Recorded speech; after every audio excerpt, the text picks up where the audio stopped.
तो यदि आप किसी भी प्रतियोगी परीक्षा की तैयारी कर रहे हैं जैसे BEd entrance exam, UPSI, UP police, STET, UP TET आदि किसी भी प्रतियोगी परीक्षा की आप तैयारी कर रहे हैं तो आप हमारे चैनल से जुड़ जाइए, क्योंकि हमारे चैनल पर हिंदी व्याकरण की टॉपिक वाइज क्लासेस चल रही हैं जिसमें हमने वर्णमाला का अध्ययन कर लिया है। वर्णमाला में हमने स्वरों का अध्ययन, व्यंजनों का अध्ययन हम कर चुके हैं।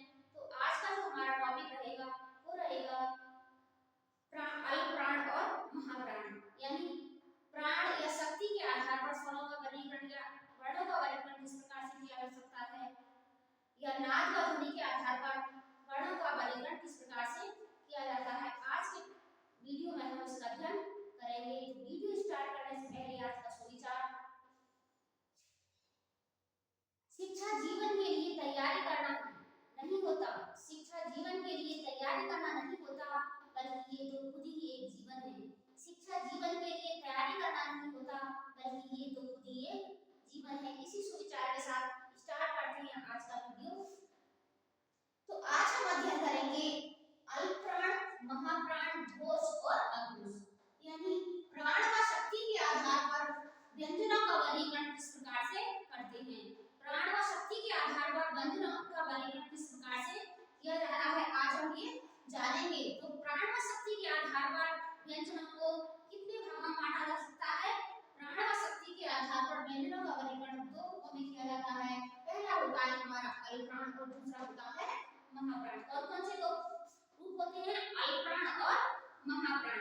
तो अल्पप्राण किसे कहते हैं? जिन वर्णों का उच्चारण करते समय कम शक्ति की आवश्यकता पड़े उन्हें अल्पप्राण कहते हैं। यानी जिन वर्णों का उच्चारण करते समय हमें कम शक्ति की आवश्यकता पड़े या कम ऊर्जा की आवश्यकता पड़े उन्हें हम क्या कहते हैं? अल्पप्राण कहते हैं। यानी जिन वर्णों का उच्चारण करते समय हमें ऊर्जा की कम आवश्यकता पड़े उन्हें क्या कहते हैं? अल्पप्राण कहते हैं। और जिन वर्णों का उच्चारण करते समय हमें ऊर्जा की अधिक आवश्यकता पड़े या शक्ति की अधिक आवश्यकता पड़े उन्हें क्या कहते हैं? उन्हें महाप्राण कहते हैं। तो देखिए कि ये तो हो गई अल्पप्राण और महाप्राण की डेफिनेशन। ये क्या हो जाती है? अल्पप्राण और महाप्राण की डेफिनेशन हो जाती है।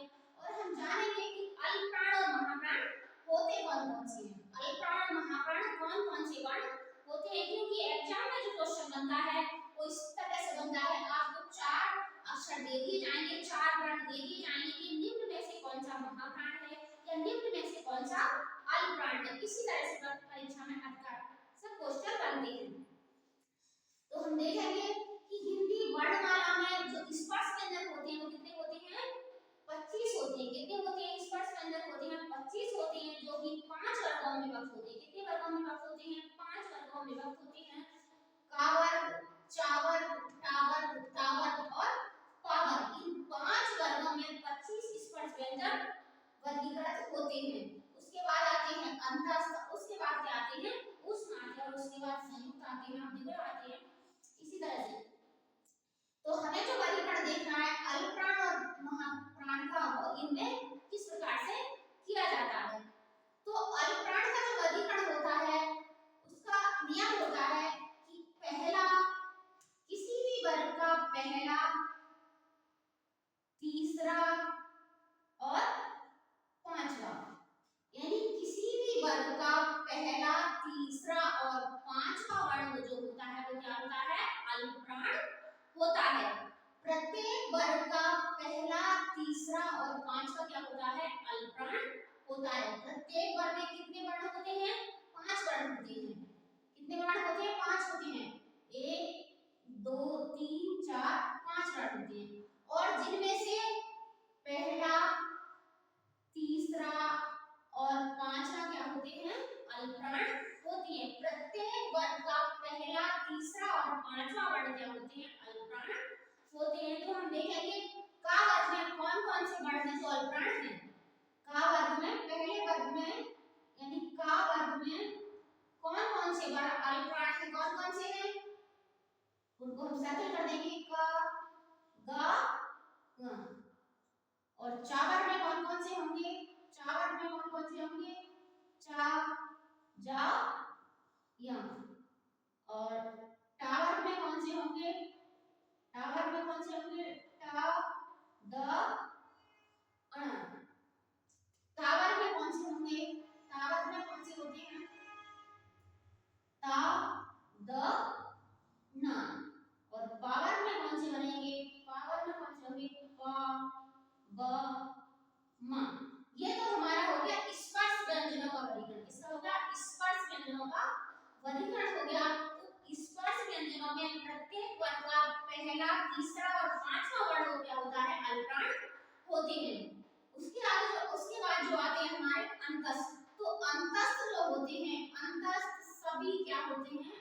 अल्पप्राण होते हैं। अंतस्थ क्या होते हैं? सभी अल्पप्राण होते हैं। तो अंतस्थ, तो इनको हम कैसे देखेंगे?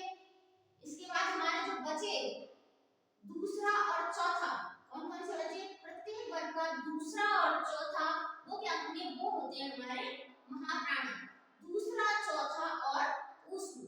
दूसरा, चौथा और उष्ण ये क्या होते हैं? ये महाप्राण होते हैं। तो अल्पप्राण, अल्पप्राण और महाप्राण को कैसे व्यक्त करेंगे? अल्पप्राण और महाप्राण। अल्पप्राण कौन से हो गए? पहला, तीसरा और पांचवा और अंतस्थ। पहला, तीसरा, पांचवा और पहला, तीसरा और पांचवा अंतस्थ। ये क्या होते हैं? ये अल्पप्राण होते हैं। क्या होते हैं? ये अल्पप्राण होते हैं। इसके अतिरिक्त सभी स्वर क्या होते हैं? सभी स्वर भी अल्पप्राण होते हैं। सभी स्वर, ये हमने आपको पहले भी बता दिया था। जब हमने स्वरों का अध्ययन किया था तो हमने आपको बता दिया था कि प्राणत्व के आधार पर स्वर सभी कैसे होते हैं? स्वर सभी अल्पप्राण होते हैं। तो सभी स्वर क्या होते हैं? अल्पप्राण आते हैं। तो अभी आपने इसमें पूरी वर्णमाला का आपने देख लिया कि पूरी वर्णमाला को किस प्रकार से देख सकते हैं। पूरी वर्णमाला में प्रत्येक वर्ण का पहला, तीसरा, पांचवा और अंतस्थ यानी 135 अंतस्थ। इस तरह से हम इसको याद कर सकते हैं। 135 अंतस्थ। 135 का मतलब ये नहीं कि 135 अक्षर होंगे। 135 का मतलब पहला, तीसरा और पांचवा। इसको हम याद करने की ट्रिक ले सकते हैं। 135 अंतस्थ और सभी स्वर ये क्या होते हैं? अल्पप्राण होते हैं। और महाप्राण को हम किस तरीके से याद करेंगे? यानी दूसरा और चौथा, दूसरा और चौथा, दूसरा और चौथा। और ये क्या कहते हैं? उष्ण। उष्ण, सभी उष्ण क्या होते हैं? महाप्राण होते हैं। दूसरा, चौथा और उष्ण, इनका इसका हम ट्रिक ले सकते हैं। क्या कह सकते हैं इसको हम? 24 उष्ण। यानी इसे याद करने की ट्रिक क्या है? 24 उष्ण। इस प्रकार से हम अल्पप्राण और महाप्राण का वर्गीकरण कर सकते हैं और आसानी से हम इनको याद कर सकते हैं। तो अगला आता है हमारा नाद एवं ध्वनि के आधार पर व्यंजनों का वर्गीकरण। नाद एवं ध्वनि के आधार पर व्यंजनों का वर्गीकरण, यानी हमने प्राण व शक्ति के आधार पर व्यंजनों का वर्गीकरण कर लिया है। आप आराम से अच्छी तरह से आपका कांसेप्ट क्लियर हो गया होगा। आपको कोई भी दिक्कत नहीं आएगी। आप एग्जाम में इसको आराम से करके देख सकते हैं। तो अब हम देखेंगे नाद व ध्वनि के आधार पर व्यंजनों का वर्गीकरण किस प्रकार से किया जाता है। तो नाद व ध्वनि के आधार पर व्यंजनों का वर्गीकरण किस प्रकार से होता है? तो नाद व ध्वनि के आधार पर व्यंजनों का वर्गीकरण दो प्रकार से होता है। नाद व ध्वनि के आधार पर व्यंजनों को दो रूप में बांटा गया है, घोष और अघोष। यानी घोष और अघोष। घोष को हम क्या कहते हैं? घोष को हम सघोष भी कह सकते हैं। घोष या सघोष आपको कहीं भी कुछ भी लिखा वो मिल सकता है, घोष भी मिल सकता है और सघोष भी मिल सकता है। घोष को ही हम सघोष कहते हैं। तो घोष या सघोष की डेफिनेशन क्या होती है? जिन ध्वनियों के उच्चारण में स्वर संधियों में कंपन होता है उन्हें सघोष या घोष वर्ण कहते हैं। जिन ध्वनियों के उच्चारण में, कहने का मतलब है जिन ध्वनियों के उच्चारण में हमारे स्वर तंत्री में क्या होती है? झंकार उत्पन्न होती है, कंपन होता है या एक झंकार उत्पन्न होती है, उन्हें क्या कहते हैं? उन्हें घोष वर्ण या सघोष वर्ण कहते हैं। और अघोष किसे कहते हैं? और जिन वर्णों का उच्चारण करते समय हमारी स्वर तंत्रियों में कंपन नहीं होता या हमारी स्वर तंत्रियों में किसी भी प्रकार की झंकार नहीं होती, उन्हें क्या कहते हैं? उन्हें अघोष वर्ण कहते हैं। उन्हें क्या कहते हैं? अघोष वर्ण कहते हैं। अघोष वर्णों का वर्गीकरण भी हम इसी प्रकार से सीखेंगे। आपको क्वेश्चन आता है कि निम्न में से अघोष वर्ण कौन सा है?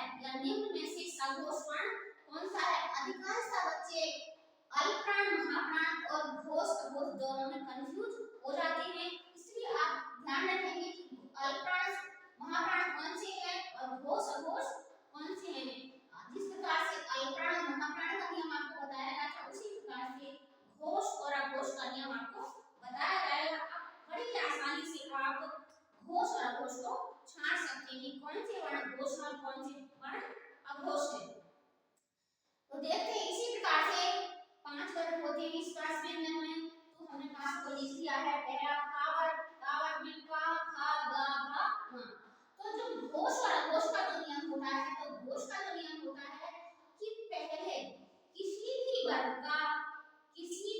का पहला और दूसरा, यानी 5 वर्ण होते हैं, तो लिख लेते हैं हम 1 2 3 4 5, हमने इसको लिख दिया। यानी किसी भी वर्ग का पहला और दूसरा वर्ण क्या होता है, अघोष होता है। किसी भी वर्ग का पहला और दूसरा वर्ण क्या होता है, अघोष होता है। इसको हम सर्कल कर लेते हैं, पहला और दूसरा, ये क्या होगा, अघोष हो जाते हैं। पहला और दूसरा क्या होता है, अघोष होता है। पहला दूसरा क्या होता है, अघोष होता है। और बाकी जो बचे वो क्या होगा, सब बाकी सब होगा घोष या सघोष कह सकते हैं हम, या घोष कहते हैं। पहला और दूसरा क्या होते हैं, अघोष होते हैं। यानी का और खा का जब हम उच्चारण करते हैं तो हल्के से होता है, ज्यादा ध्वनि हमारी नहीं होती है। तो हम इस तरीके से ये देखिए, ये हमारे जो होगा वो सब क्या हो जाते हैं, हमारे अघोष होते हैं। ये सारे वर्ण हमारे क्या हैं, अघोष होते हैं। और बाकी जो हमारे बचेंगे इसके अतिरिक्त वो क्या होंगे, सभी बाकी इसके ये पांचों वर्गों में ये तीन जो बचते हैं अंतिम वो क्या होते हैं, सघोष होते हैं। इसके अतिरिक्त जो तीनों क्या होते हैं, तीनों क्या होते हैं, सा, ये भी क्या होते हैं, अघोष होते हैं। तीनों सा ये भी अघोष वर्ण होते हैं।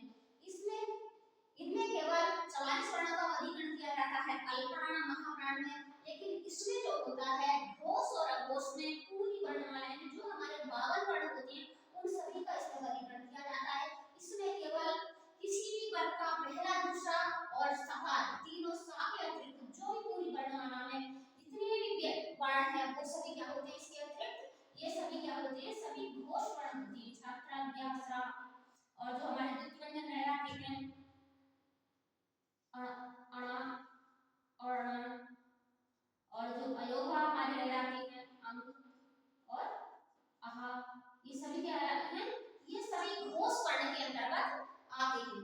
इसमें हमने क्या देखा, इसमें केवल 44 वर्णों का वर्गीकरण किया जाता है, यानी 11 स्वर और 33 व्यंजन, और उसमें इसमें पूरे 52 वर्णों का वर्गीकरण किया जाता है। तो इसका क्या नियम होता है कि अघोष जो होते हैं पहला और दूसरा, किसी भी वर्ग का पहला और दूसरा वर्ण अक्षर क्या होता है, अघोष होता है। इसके अतिरिक्त तीनों सकार स स सा ये अघोष होते हैं। उसके अतिरिक्त आपको याद करने की क्या आवश्यकता है, आपको याद क्या करना है, आपको केवल अघोष वर्ण याद करने हैं। क्या याद करनी है, आपको केवल अघोष वर्ण याद करनी है।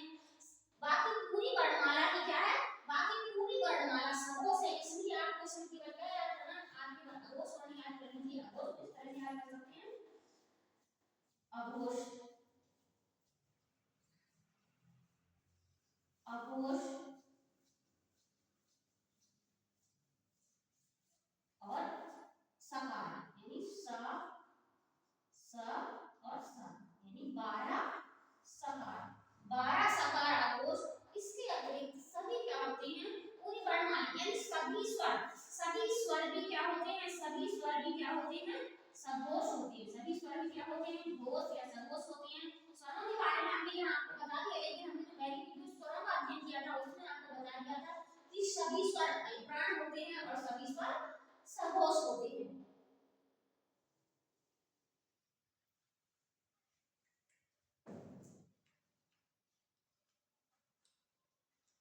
सभी स्वर सघोष होते हैं। तो अघोष आप कैसे याद करेंगे, 12 और सकार, 12 और सकार, इस तरह से आप क्या करेंगे, 12 और सकार, इस प्रकार से आप